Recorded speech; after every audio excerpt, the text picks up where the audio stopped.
Rest கொடுக்கணும். என்று சொன்னால் உள்ள ஓடிட்டு இருக்கிற அந்த மிஷினுக்கும் ரெஸ்ட் தேவை. கரெக்டா இல்லையா?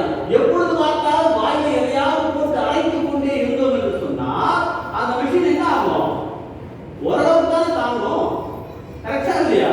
அப்புறம் ஃபெயிலியர் ஆயிடும். அதுக்கு நம்ம எக்ஸ்டர்னலா சப்போர்ட் கொடுத்து நிறைய காரியங்களை நாம் செய்ய வேண்டியது இருக்கும். ஆக இயேசுவின் பிரியமானவர்களே, இன்றைக்கு ஆண்டவர் நமக்கு கொடுக்கிற அழைப்பு அதுதான். கடினமாக உழைக்க வேண்டும், கடினமாக உழைக்க வேண்டும். அதற்கேற்றாற் போல நம்முடைய உடலுக்கும் மனதிற்கும் என்ன தேவைப்படுகிறது? இன்னைக்கு என்ன தேவைப்படுது? ரெஸ்ட் தேவைப்படுது. மேலை நாடுகளிலே ஏற்கனவே எல்லா குடும்பங்களிலுமே ஆண்டு முழுவதும் அவர்கள் கடினமாக உழைப்பார்கள். ஆண்டு முழுவதும் அவர்கள் கடினமாக உழைப்பார்கள்.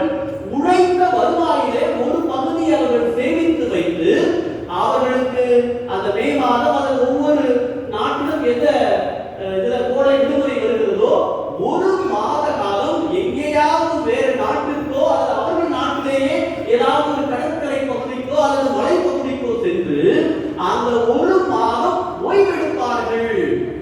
இது மேலை நாடுகளிலே எல்லா குடும்பங்களும் செய்யக்கூடிய காரியமாக இருக்கிறது. இப்படித்தான் ஒரு வாழ்க்கையும் இருக்க வேண்டும். என்று சொன்னால் வருடம் முழுவதும் உழைத்துக் கொண்டே இருப்பது சரியல்ல. இல்லைங்களா? வேதம் சொல்லுகிறது இல்லைங்களா? அதனால்தான் உழைச்சாரு. ஏன் 7ஆம் நாள் 7 நாள் சேர்த்து அவர் படைச்சிருக்கலாமே.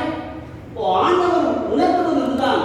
நம்முடைய மனதிற்கும் நம்முடைய உடலுக்கும் என்ன தேவைப்படுகிறது? ஓய்வு தேவைப்படுகிறது. நைட்டு நல்லா தூங்கிட்டோம் அப்படின்னா மறுநாள் எப்படி இருக்கு? மறுநாள்